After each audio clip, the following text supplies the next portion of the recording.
Hi, my name is Daniel Koeth, also known as DK. I'm a composite photographer, often dealing with surrealist, sort of highly imaginative concepts, and probably most notably known for my blue sky iconography that is a common thread throughout my work. So, yeah. I initially got into the Web3 space from a investment perspective in 2021.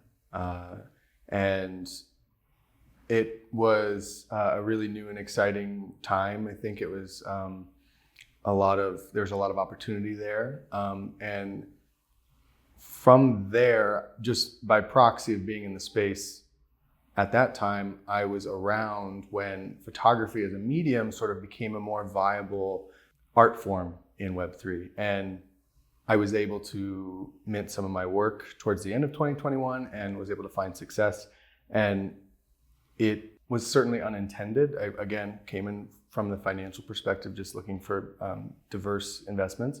And as a lifelong photographer, it was genuinely something I was not thinking was a possibility, and it absolutely swept me off my feet in more ways than one. And it has been a wild ride ever since 2021, to put it lightly. So my work is heavily reliant on Adobe Photoshop.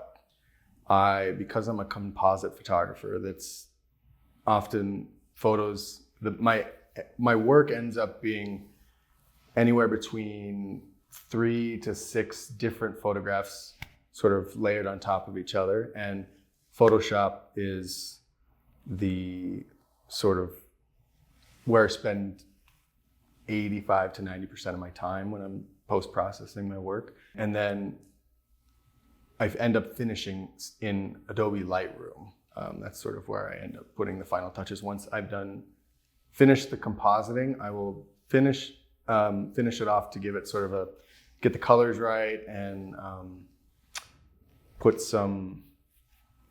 do some minor tweaks, but they get finished in Lightroom. So it's all Adobe, essentially. So my background, my life has absolutely influenced the work that I do now. And it's been subconscious, truthfully. And I'm only now retrospectively able to identify that that's really where it came from. But I'm from Phoenix, Arizona. And so it's very, because my work is always a clear blue sky.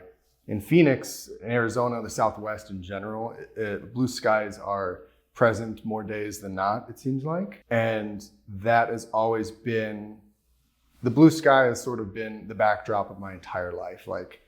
Good memories and bad memories have always existed in front of this backdrop of a blue sky. So it's been this iconography that has really resonated with me, and I have absolutely just taken it and ran with it, and I'm not sick of it yet. But that is shaped by, again, just growing up there and because I've always made work with a blue sky, I've been able to sort of explore that more contrastly. So a lot of times I really play into the positivity of a blue sky, because that's the more common gut reaction when someone sees or hears blue sky. It's sort of a very positive thing. But again, since I sort of have my whole life experience against this backdrop, my work more often than not plays on a more melodramatic scene happening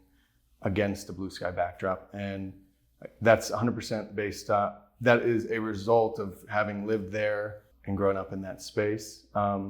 Photography or video, as a lens-based art, has always been I've been around it my whole life. My mom's a makeup artist, so I grew up on photo sets and stuff like that, and it was always just in the background. And it wasn't until I got older that I realized that I enjoyed it. And so in a lot of ways, where I'm at now is a confluence of all these sort of environmental factors that have kind of come together in a really beautiful and unexpected way. So when creating any of my work, I'm seldom thinking about the way that it's received.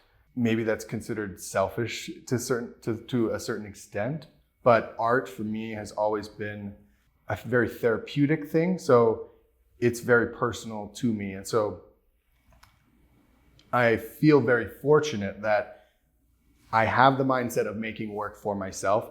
And as a result, I somehow have people enjoy it, have a positive reception to it, or they're able to prescribe their own meaning onto it in different ways that I didn't intend, which again is also maybe a good argument as to why it maybe doesn't make sense to think about the reception of something, because you want people to feel something.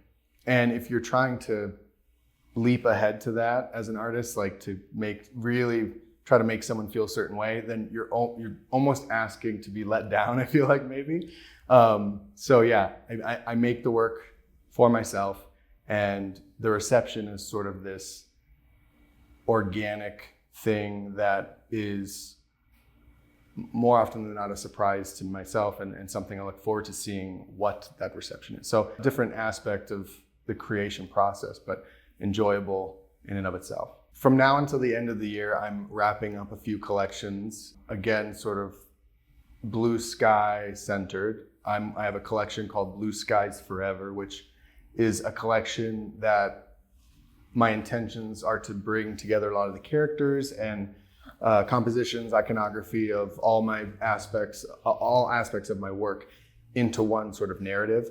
I'm working on putting a little bit of a bow on that, and then I do have some work planned that is the polar opposite, where there's no blue skies, but a lot of my characters will be existing in more dark, melodramatic scenes that they're outside of my skill set currently, outside of my usual process. But again, I'm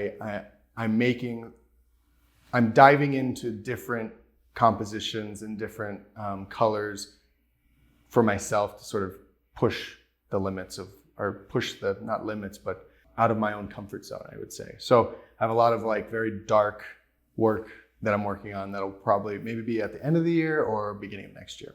Being in Marfa has been an absolutely incredibly fulfilling experience so far. And that's great, because that was what I was hoping for. Having been in the space several years now and going to the various events in different cities, I feel like I've got a good idea of like what to expect at other ones. And this is my first year coming here to Marfa. And it has exceeded my expectations in so many ways. One being that like I'm from Arizona, so the scenery, and again, we were shooting some blue sky portraits this morning and this afternoon. It feels very much at home for me, just as a backdrop. So I sort of feel like that's given me an extra little boost of comfort and confidence going into this weekend. So that's been great. The pace in Marfa is so much more approachable. You're able to have conversations with people that maybe are a little bit more difficult in New York City or Miami.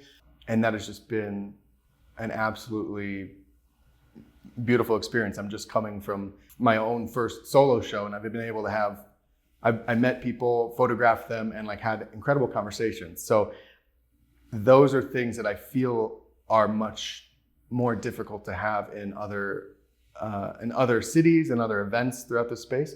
And then Marfa, I think, has this energy where every artist and every company and every individual I've spoken to is really focused on pushing the limits on what's possible, what's just creating new trends, things that have not even thought of. And it's just been it's been a breath of fresh air, certainly an abundance of inspiration just from seeing all this stuff. But it's, again, having gone to the other events, this is incredibly unique. And I think it's also, I can say it's my favorite event out of all of them. And I hope to come back more and just get this experience, again. And I have got an abundance of inspiration going back home to work on. And so fulfilling is maybe an understatement in terms of my Marfa experience. So if you're looking to follow along with my journey and sort of see my work evolve a little bit more, the best way to follow that is on X or Twitter. And my handle is @DanielKoeth, DanielKoeth. And I would love for anyone to follow and engage in conversation. I'm always on there, and I love meeting new people. So DMs are open, always willing to have a conversation about anything. And so, yeah, that would be awesome.